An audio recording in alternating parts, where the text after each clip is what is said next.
Hello everyone, my name's Cameron and welcome back to the channel. And today we're doing a video on the big problem with the Andre the Giant Memorial Battle Royal. Now before you guys start guessing what the problem is that I'm going to be talking about, no, it is not the fact of the match itself. In fact, I love the match. It's one of my favorite matches on the card every year because the fact of the matter is that it's a match that gives opportunity to lower mid-card, upper mid-card, tag team type people, and Jinder Mahal. But my problem is not that. My problem is what happens when when somebody wins the Andre the Giant Memorial Battle Royal. Now, you would think having your name associated with one of the greatest wrestlers of all time, one of the greatest champions of all time, would be something big, would give you some sort of big shot in the future or something, but you'd be wrong. Now again, I say there's upper mid-card and tag team people in this match. It'd be cool if they got a tag team match that they could announce at any time. Like they'd have to announce it the Raw and or SmackDown, depending on which show they're on, after Mania, which title they wanted to go after. So if you're on SmackDown, you go after the United States. If you're on Raw, you go after the US. Or if you're in a tag team, you and your tag team partner go after the tag titles on your brand. I think that'd be a really cool thing. Superstar Shakeup adds even more insanity into this because you could be switched on your brand the week after and have to change the title you're going after, or go after that one and bring that title to your brand, which would be kind of weird if you were going for the tag team titles, but still. So, you don't believe me, do you? I'm going to go through every one of the winners, the current four winners who have won the Andre the Giant Memorial Battle Royal since its inception in 2014. Then we'll go on to talk about the one coming up at Mania 34, as well as the WrestleMania Women's Battle Royal.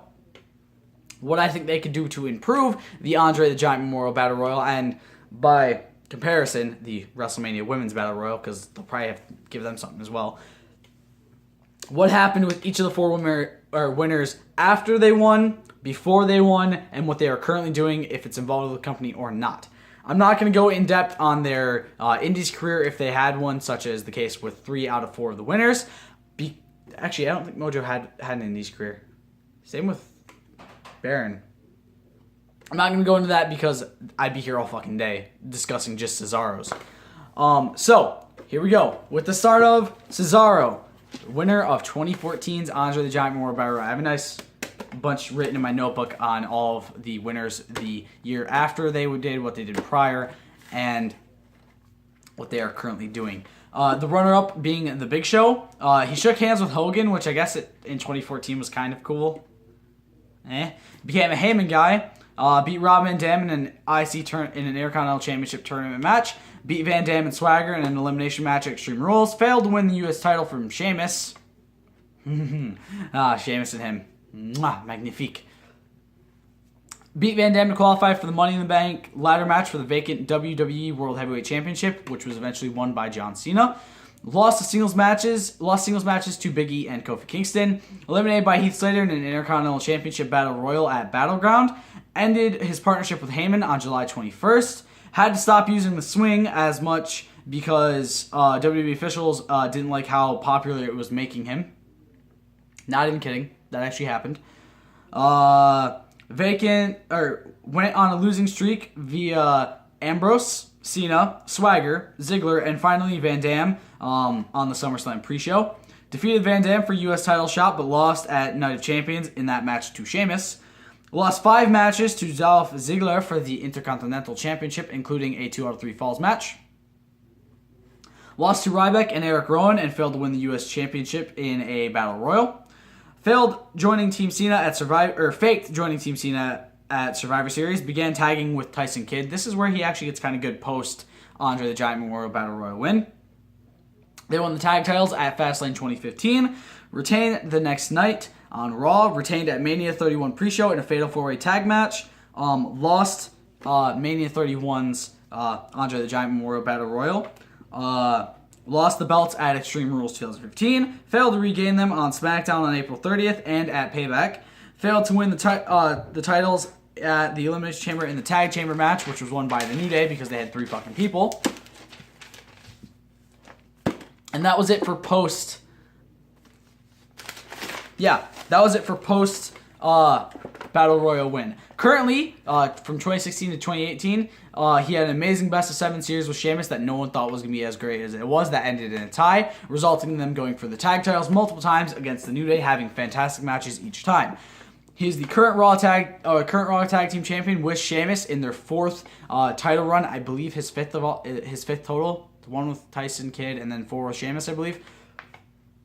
They had a beautiful Mania match with the Hardys, Gallows and Anderson, and Enzo and Cass. They had multiple matches with the Hardys and the Shield. They're set to face Strowman and a mystery opponent at Mania.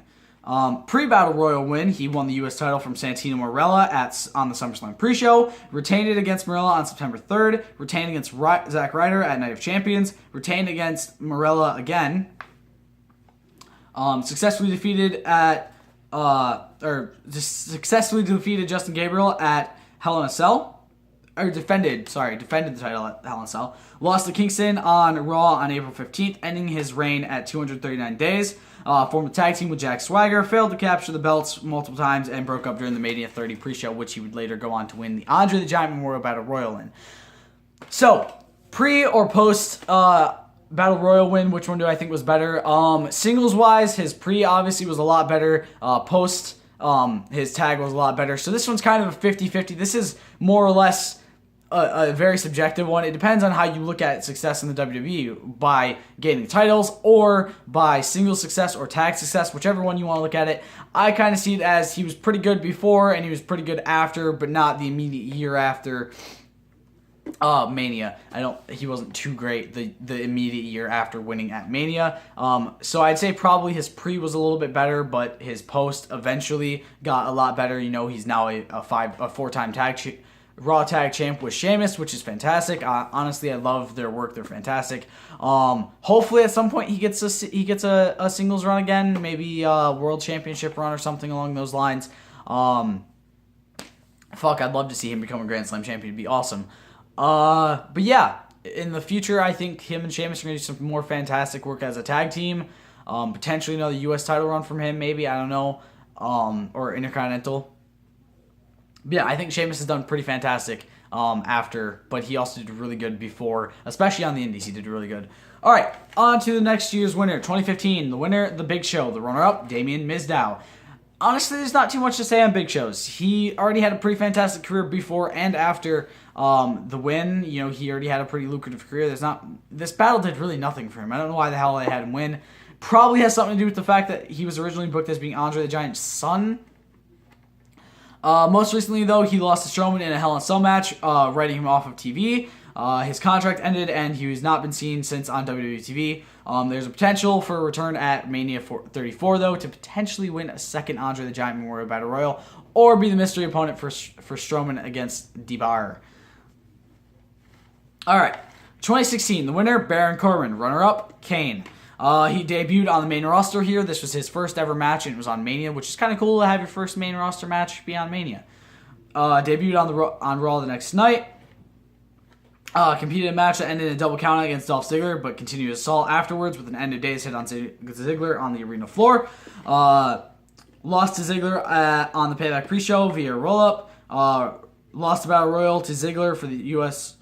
Because of Ziggler for the U.S. Title. Number one contender, attacked Ziggler afterwards, resulting in Ziggler being eliminated by eventual winner Rusev, or Rusev to win, I'm not entirely sure. Feud ended with Corbin winning at Money in the Bank to end it.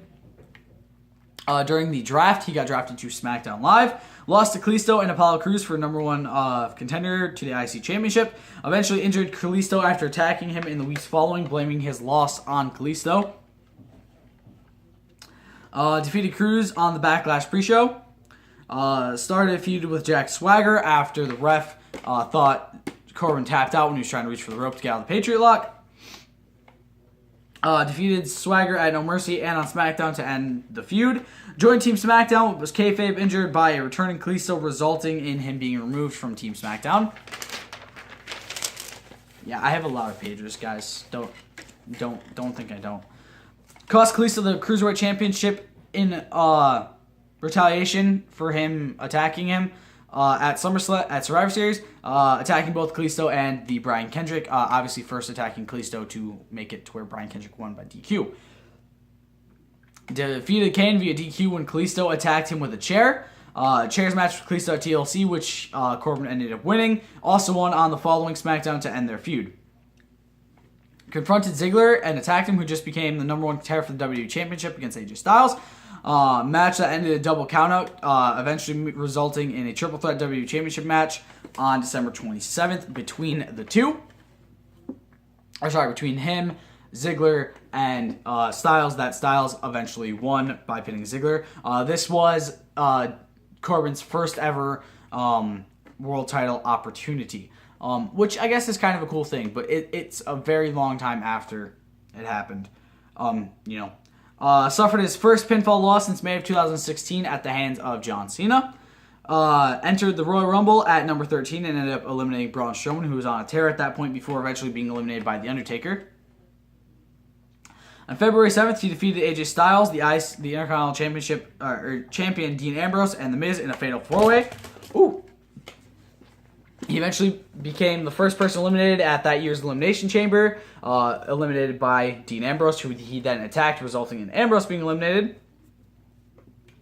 Lost to Orton via Ambrose disqualification or distraction on SmackDown, then lost to Ambrose at Mania in an Intercontinental Championship match on the kickoff. Failed to become the number 1 contender of the U.S. title after they switched brands. Suspended after he shoved an official and lost to Zayn at Backlash. Currently, 2017-2018, he was a last-minute entrant into the 2017 Money in the Bank ladder match where he attacked Shinsuke Nakamura beforehand, which he eventually did win. Beat Zayn to end their feud on June 27th. Began a feud with Nakamura. Corbin attacked Nakamura after he beat Cena. Cena then AA'd Corbin through the announce table, thus beginning a feud between them, which ended with a match set up between the two at SummerSlam. Cashed in on August 15th, but lost to Mahal after attacking Cena instead. Lost to Cena at SummerSlam. Officiated the Styles vs. Owens U.S. title match, but eventually left and gave Shane the job. Feud with Tye Dillinger for a bit. Defeated Styles and Dillinger at Hell in a Cell 2017 to win the U.S. title, his first main roster title. Defeated The Miz at Survivor Series in a champion vs. champion match. Lost to Ziggler in a triple threat match at Clash of Champions. Lost a six-pack challenge at Fastlane 2018 for the WWE Championship. And currently he is going into the Andre the Giant Memorial Battle Royal at Mania 34. Pre-career, he didn't really have a whole lot done. There wasn't a whole lot of things happening. He hadn't been wrestling for very long. So his post Andre the Giant Memorial Battle Royal career, his first year was kind of crappy, but eventually, it did start getting better. He had title opportunities. Even ended up winning a United States Championship. Had a few different world title opportunities. Won Money in the Bank.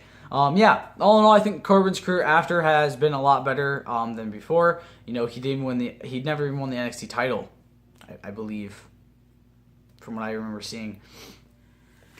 And he's looking to get a repeat win. He's looking to get his second Andre the Giant Memorial Battle Royal win, the first person to do so if he successfully does it. Honestly, I'm hoping for a new person to win, though. Just saying. All right. And finally, the 2017 Andre the Giant Memorial Battle Royal winner, Mojo Rawley, runner-up being Jinder Mahal. After he ended his tag team with Zack Ryder, won at Clash Champions against Ryder, won a U.S. title tournament match against Ryder, but lost to Rude the next week. Answered the U.S. Open Challenge at Royal Rumble, which he lost to Bobby Roode, and win formed the Hype Bros with Ryder and drafted the SmackDown Live at number 11.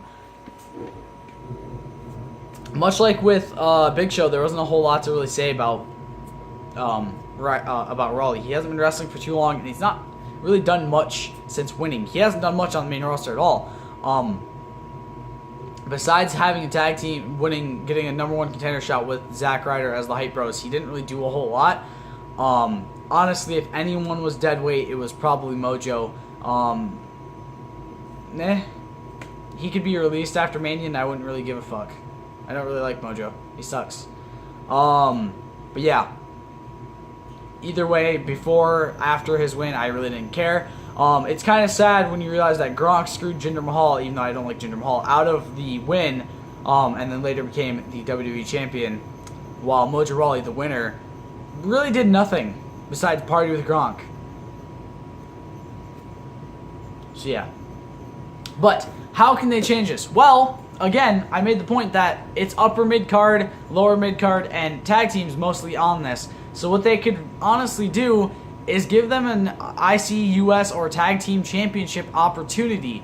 Tag Team Championship opportunity can only come if you're currently in a tag team. So let's say Ty Dillinger won it, ended up forming a tag team with somebody else the next week, to try to, or the next night, or Sunday, or Tuesday night, to try and go for the tag titles. That would not be allowed. He would have to go for a singles title since he was a singles competitor when he did the match.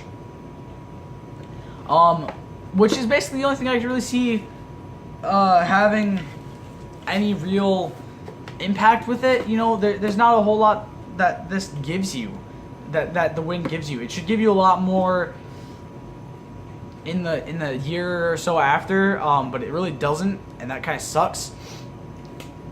And this brings up the WrestleMania Women's Battle Royal as well. What are they going to get? Are they going to get the same thing? They're just going to get a trophy, and then they get to call themselves the winner of the WrestleMania Women's Battle Royal. Is that the whole point of winning it, is just to get called that and have the trophy? Because if so, that's kind of boring. We saw, there's so much potential with this match. There is. You can get an opportunity at a championship. You could honestly get a lot of things for this, but you don't. You literally just get a trophy and you get to be called the winner of the match. That's basically it. It's kind of like, why is this a thing? Why do they do it? I understand why they do it, but it's why not just, actually give the winner something? Kind of have it be like Money in the Bank or something. Do something with the winner, for Christ's sake, because it's boring to have them go nowhere. And basically, as soon as they're done winning it, they get swatted like a fly and get their fucking push destroyed. You've seen it happen with everybody. You saw it with Cesaro. He honestly didn't go on to a good real thing until after he formed a tag team with Tyson Kidd. Baron Corbin didn't really get anything good until a year and a half or so after his win. Big Show didn't really need the win, so I don't understand why they gave it to him. And Mojo Rawley, well, meh. I guess he had some shots at the United States title, and that's about it, though. There wasn't a whole lot done with anybody who's won this so far. The person who got the biggest push in the year after was Cesaro. The man who had championships before the win, but didn't get any until a tag team victory with Tyson Kidd after his win. So, meh. Again, like we said, eventually Corbin did get a kind of big push. He eventually did become the United States champion, won the Money in the Bank ladder match, failed to cash in. Has been in a few more WWE Championship matches since then, but no one's really gotten that many opportunities, as many opportunities as Cesaro did after his win.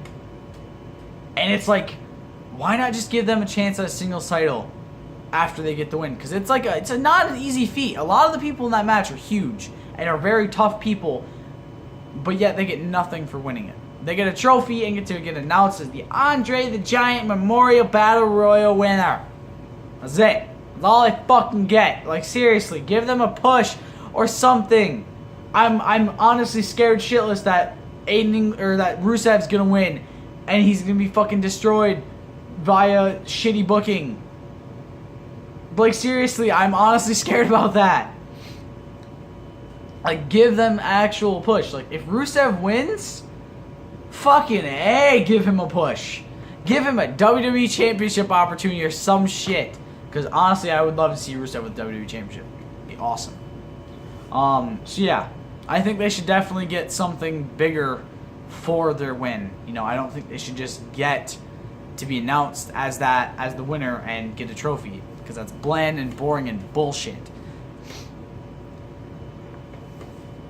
I was going to say it's kind of like King of the Ring, but I believe King of the Ring gave you a title opportunity.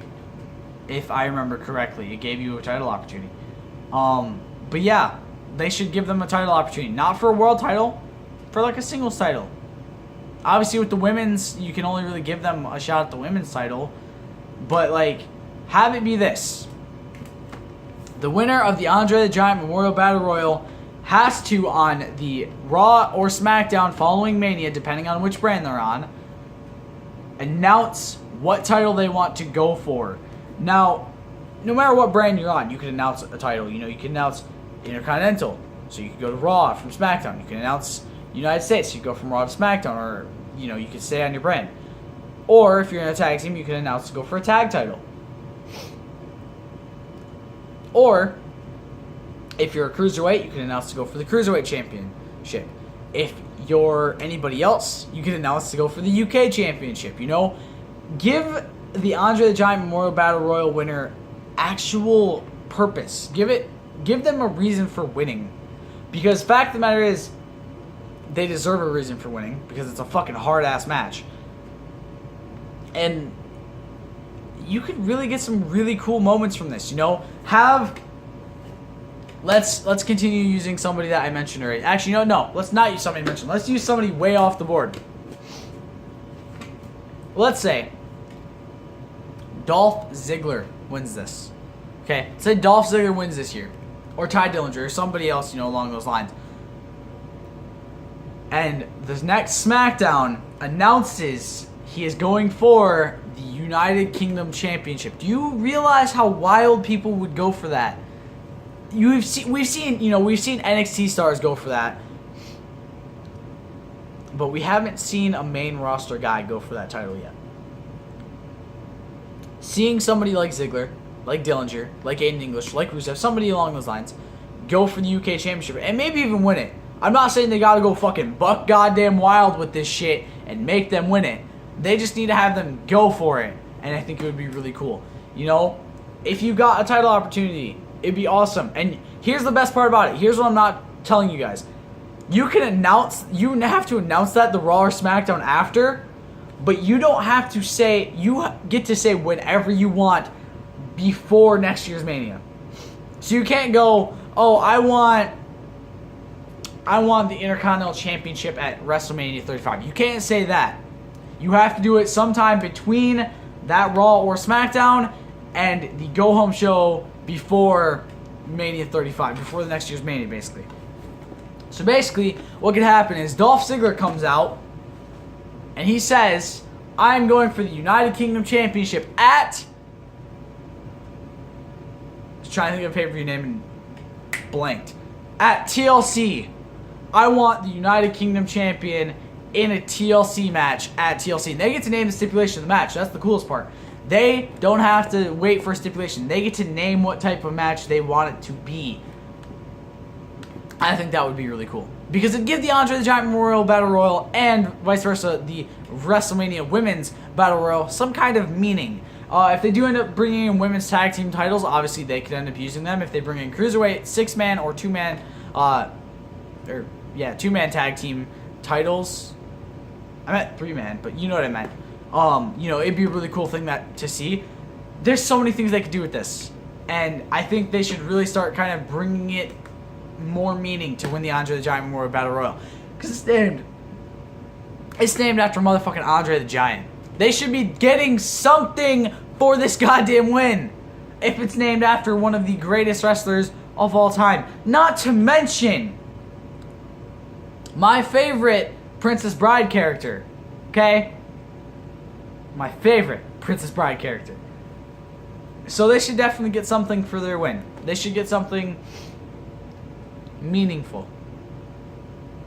Like, yeah, the trophy's cool, but it ends up getting broken most of the time anyway. And I guess getting called the winner of it is kind of cool as well. But, like, give them a title shot or something, like a guaranteed title shot any pay-per-view. And now here's the cool thing. You could be calling out... So, again, let's go back to the UK Championship thing with Dolph Ziggler. Let's say he calls out the champion, saying, I want it at TLC in a TLC match. Here's the cool thing. Let's say Pete Dunne, because he's the current champion, lasts all the way up until around TLC. And then... let's go with, who do I want to go with? I don't really want to say Tyler Bate because that's so obvious, but fuck it, we're going to go with Tyler Bate. Let's say Tyler Bate wins the championship right before TLC. That match becomes a triple threat. In no way, shape, or form does the past champion have to wait to call in their thing. That match could become a triple threat, thus meaning the Andre the Giant Memorial Battle Royal winner's odds in that match go down just a slight little bit. He's got a third chance, of winning the match now. It's been diminished by a bit. Which is, I think, one of the coolest things, is that the fact of the matter is they can call out that championship match at any time in the future before the next Mania. And I think that's what they should do with it. The winner of the Andre the Giant Memorial Battle Royal gets a championship opportunity before next year's Mania, which gives them kind of a cool thing. It gives them kind of like, okay, I get this championship opportunity here. Now, if they happen to win it, then okay. If they happen to win it before then, that's okay. They could always end up losing it. But the fact of the matter is, I think it'd be a really, really cool thing to have that kind of thing happen. What do you guys think about it? Let me know down in your comments. Tell me what you think of everyone's careers pre and post win. And who do you think is going to win this year? I think it's going to be somebody we haven't seen before. Potentially somebody that a lot of people think deserves to win. Maybe Rusev. Rusev might win this. Dolph Ziggler could end up winning this. Women's wise, I honestly have no idea. The women's one is going to be a hard one to predict. But yeah. Let me know what you guys think down in the comments about my ideas for this to kind of try to fix the blandness of the entire thing. I'll see you all next time. Stay golden. Peace.